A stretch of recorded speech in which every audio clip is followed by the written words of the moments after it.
Spare کو kitchen سمیٹ کر میں اپنے کمرے میں کمر سیدھی کرنے کو لیٹی ہی تھی کہ بیل ہوئی۔ بادل ناخواستہ اٹھ کر جانا پڑا۔ بے دلی سے گیٹ کی طرف جاتے ہوئے سوچ رہی تھی کہ بھلا یہ بھی کوئی وقت ہے کسی کے آنے کا۔ سپیر کو میری جز وقتی ملازمہ بھی کھانا لے کر چھٹی کر جاتی تھی۔ بچیاں اپنے کمرے میں چلی گئی تھیں۔ میرے پہنچنے تک دوبارہ بیل ہوئی۔ کون ہے؟ میں نے پوچھا۔ میں ہوں، در کھولو، ایک جانی پہچانی آواز سنائی دی۔ اس آواز کو صدیاں بیت جانے کے بعد بھی میں نہیں بھلا سکتی تھی۔ افتخار تم؟ بے اختیار میرے منہ سے نکلا۔ چند لمحات کو بغیر کسی رد عمل کے ساکت کھڑی رہی، جیسے کسی انجانی قوت نے میری تمام تر قوتیں سلب کر لی ہوں۔ پھر اگلے لمحے میں نے کانپتے ہاتھوں سے گیٹ کھول دیا۔ کچھ دیر ہم یوں ہی جامد کھڑے رہے، پھر میں نے سامنے سے ہٹ کر اس کو راستہ دے دیا۔ وہ اندر آ گیا۔ میں اسے ڈرائنگ روم میں لے کر آئی اور صوفے کی جانب اشارہ کیا۔ وہ ایک گہرا سانس لے کر بیٹھ گیا۔ 25 برس بعد کیسے مجھے یاد کیا؟ کیسے آنا ہوا؟ بالآخر میں نے خاموشی کو توڑا۔ ملک سے باہر تھا۔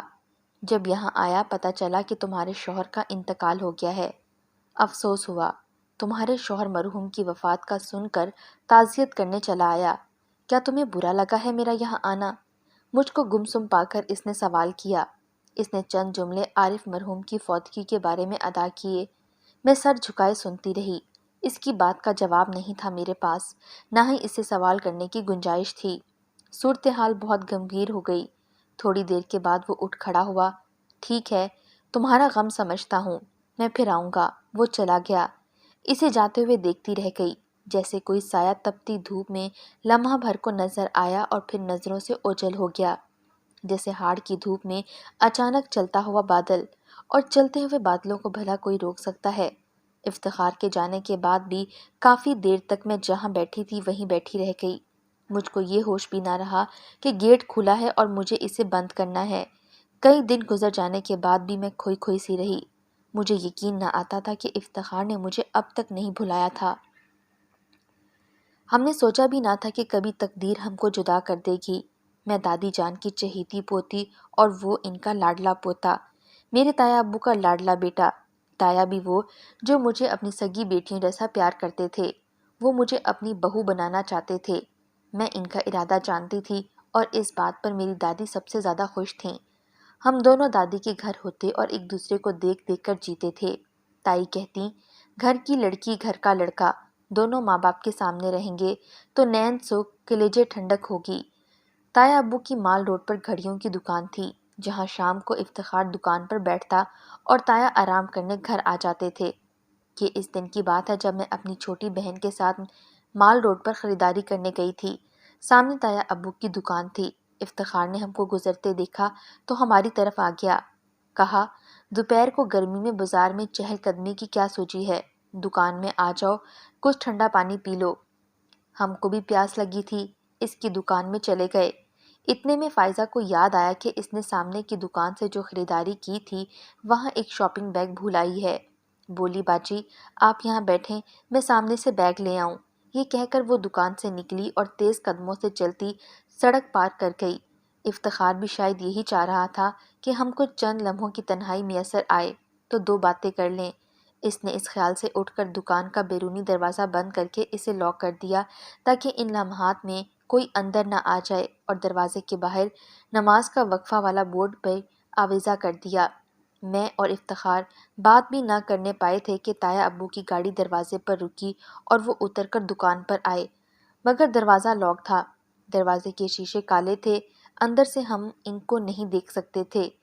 انہوں نے تاک لیا۔ ہم سمجھے کہ فائزہ سامنے والی دکان سے شاپنگ بیگ لے کر آ گئی ہے، لیکن دروازے پر تو تایا ابو کھڑے تھے۔ ان کی اچانک آمد پر ہم گھبرا گئے۔ لاک کھولا، وہ اندر آ گئے اور مجھے بیٹھے دیکھا تو ان کی تیوری پر بل پڑ گئے۔ کہنے لگے، بیٹی کیا گھر میں بیٹھ کر تم دونوں باتیں نہیں کر سکتے جو تم افتخار سے ملاقات کرنے دکان پر آ گئی ہو؟ یہ کچھ مناسب جگہ نہیں ہے۔ پھر افتخار سے مخاطب ہوئے، تم نے دکان کا دروازہ اندر سے کیوں لاک کر دیا تھا؟ باپ کے استفسار پر وہ پریشان ہو گیا اور اس کے ماتھے پر پسینہ آ گیا۔ میں بھی تایا جان کو دیکھ کر گھبرا گئی تھی، کیونکہ اس وقت فائزہ بھی موجود نہ تھی۔ اس سے قبل کہ کچھ وضاحت کرتی وہ بولے، چلو باہر گاڑی میں بیٹھو، اور جو بات تم لوگوں نے کرنی ہے گھر پر کر لینا، خبردار آئندہ یہاں دکان پر آ کر ملاقات کرنے کی ضرورت نہیں۔ ہم تایا ابو کا بےحد احترام کرتے تھے اور اس وقت گھر میں لحاظ کے مارے مری جا رہی تھی۔ وہ کیا سوچ رہے تھے میرے بارے میں؟ مارے شرم کے جی چاہ رہا تھا کہ زمین پھٹ جائے اور میں اس میں سما جاؤں۔ کاش میں بھی فائزہ کے ساتھ دکان سے نکل جاتی۔ کیا خبر تھی کہ اچانک کیوں تایا ابو آ جائیں گے۔ بہرحال تبھی فائزہ بھی آ گئی اور وہ ہم دونوں کو گھر لے آئے۔ تمام رستہ خاموشی سے گاڑی چلاتے رہے، کوئی بات نہ کی اور نہ ہم بہنوں نے کوئی لفظ منہ سے نکالا۔ شاید بات آئی گئی ہو جاتی، لیکن جب گھر آنے پر تایا ابو نے بیٹے سے پوچھا کہ کیا رابعہ ملاقات کرنے دکان پر آئی تھی؟ اس نے کہہ دیا ہاں جی، وہ مجھ کو چاہتی ہے اور میں بھی، اور ہم شادی کرنا چاہتے ہیں۔ افتخار نے جرأت کر کے یہ بات اس وجہ سے کہہ دی تاکہ اس کا اندیہ تایا ابو پر واضح ہو جائے اور وہ کسی صورت انکار نہ کر سکیں۔ اگلے روز شام کو جب چاچا ابو اور تایا ابو دادی کے کمرے میں اکٹھے ہوئے کہ یہ چھٹی کا دن تھا اور چھٹی کے دن چاروں بیٹے ماں کے پاس شام کے وقت اکٹھے ہوتے تھے۔ رات کا کھانا دادی کے ساتھ کھاتے تھے۔ اس روز خاندان کی تمام خواتین بھی کمرے میں بلوائی گئیں اور پھر تایا نے مجھے بلوایا۔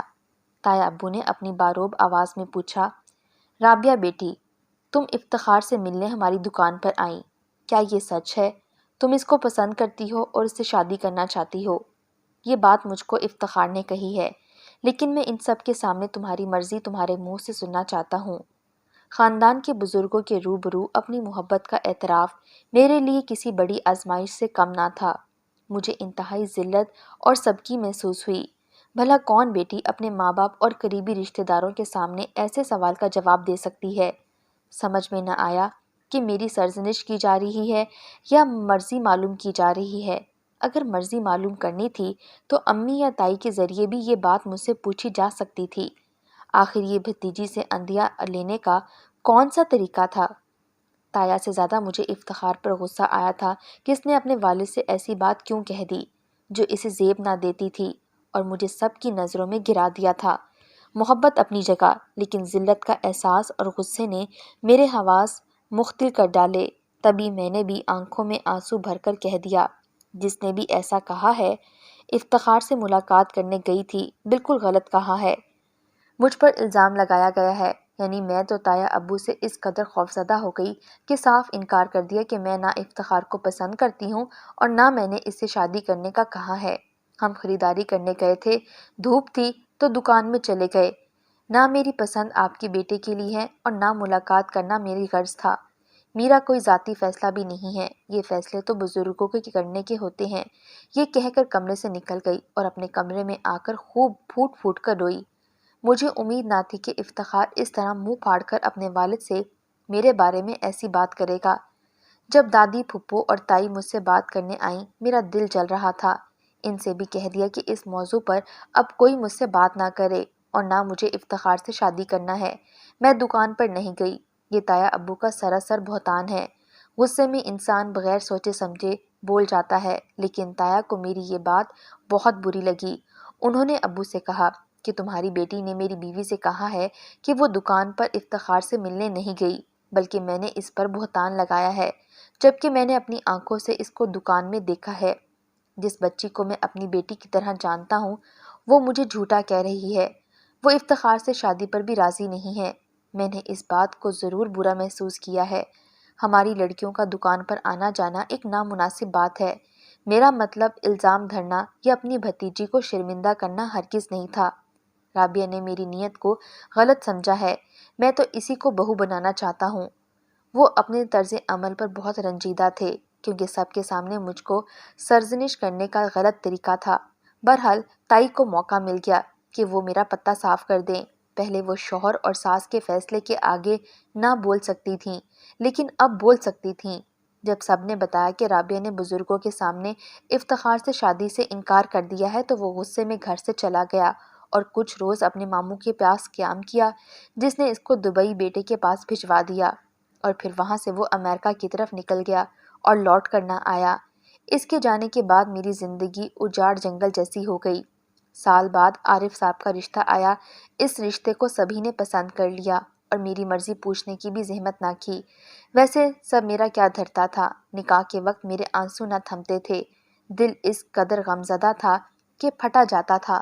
سوچتی تھی یہ سارے تو میرے اپنے تھے، پھر میں نے کیوں غصے سے کام لیا اور جرت سے کام نہ لیا۔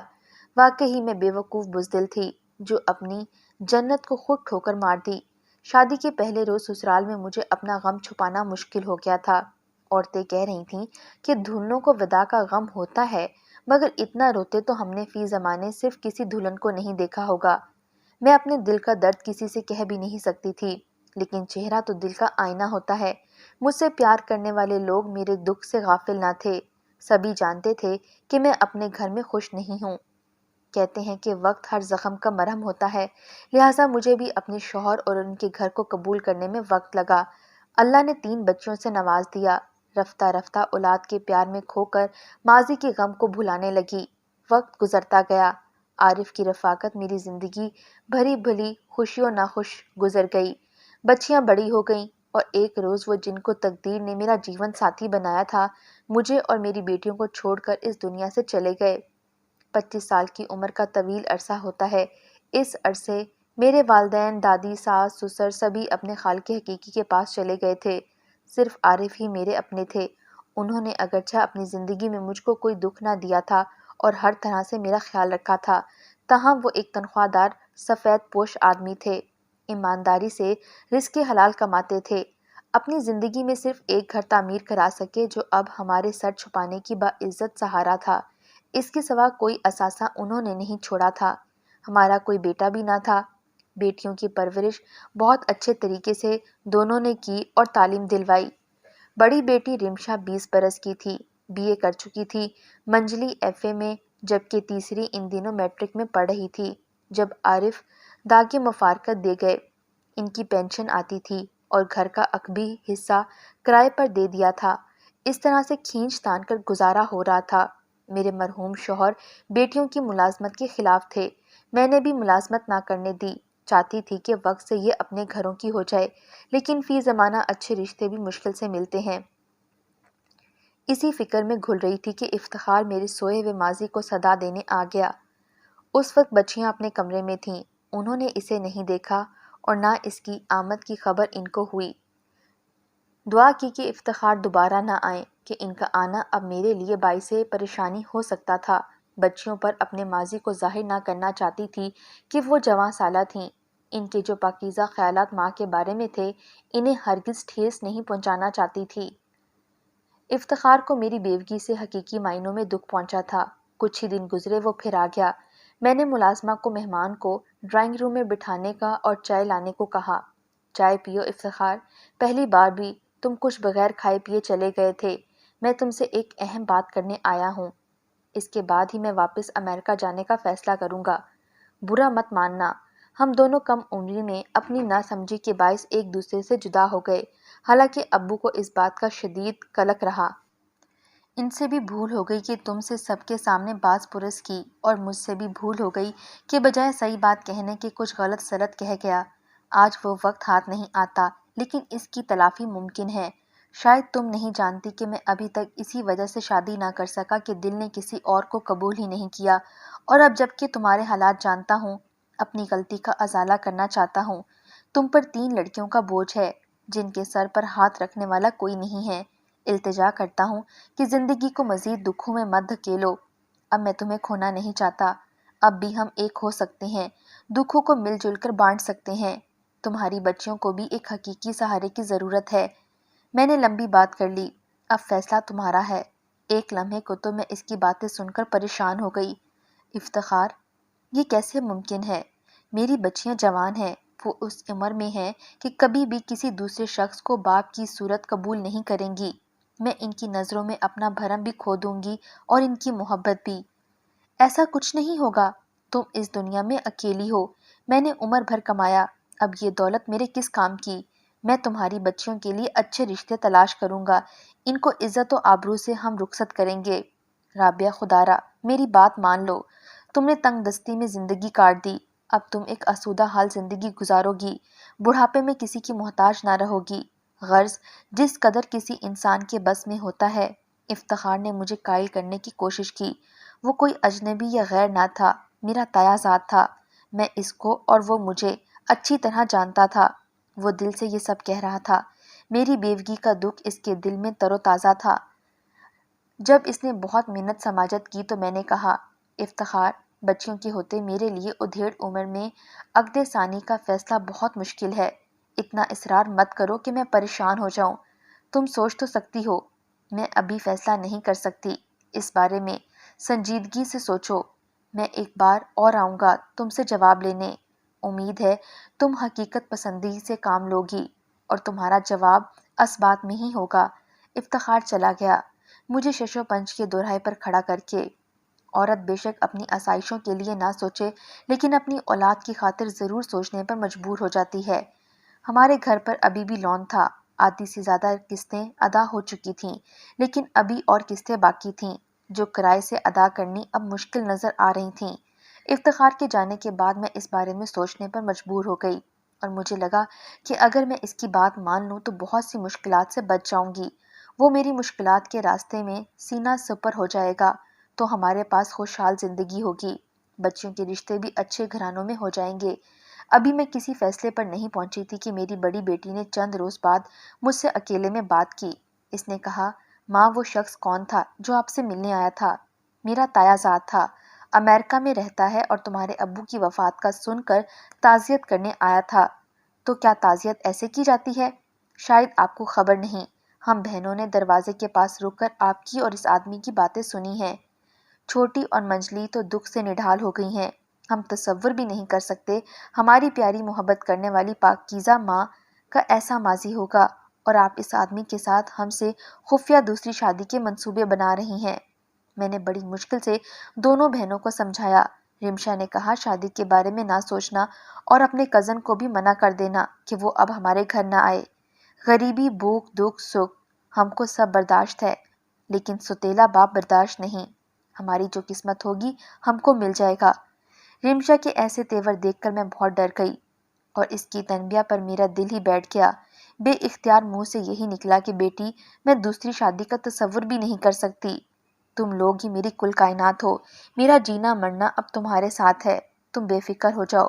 بہنوں کو بھی سمجھا دو، میں اپنے کزن کو منع کر دوں گی، یہ میرے لیے ممکن نہیں ہے اور اب وہ یہاں نہیں آئے گا۔ اس بار آنے سے پہلے افتخار نے فون کیا اور میں نے اس کو صاف منع کر دیا، یہ امر میرے لیے ممکن نہیں، میں تم سے عقد ثانی نہیں کر سکتی کیونکہ میری بیٹیوں نے تم کو قبول کرنے سے انکار کر دیا ہے۔ اگر انہوں نے بغاوت کر دی تو میں اس دکھ کی محتمل نہیں ہو سکتی۔ میں نے اپنے حالات کو اللہ کے سپرد کر دیا۔ وہ وقت گزر گیا جس کو ہم نے گنوا دیا۔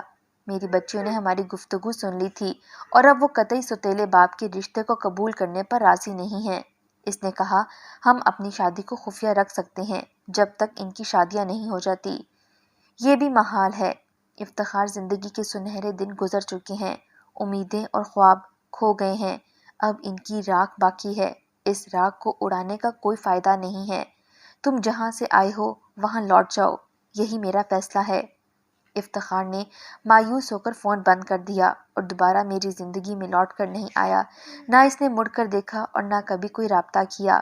میں نے سکون کا سانس لیا، لیکن اس بات کا دکھ آج بھی کلیجے میں ایک پھانس کی طرح موجود ہے کہ قسمت نے دوسری بار بھی ہم کو ملنے نہ دیا۔ جبکہ بیوہ کی دوسری شادی گناہ نہیں، لیکن ایک ماں ہونا بھی آزمائش ہے۔ میں نے بھی قربانی دی تاکہ میری بچیوں کو ذہنی اور روحانی تکلیف نہ ہو۔ آج وہ اپنے گھروں کی ہے اور میں بالکل اکیلی رہ گئی ہوں۔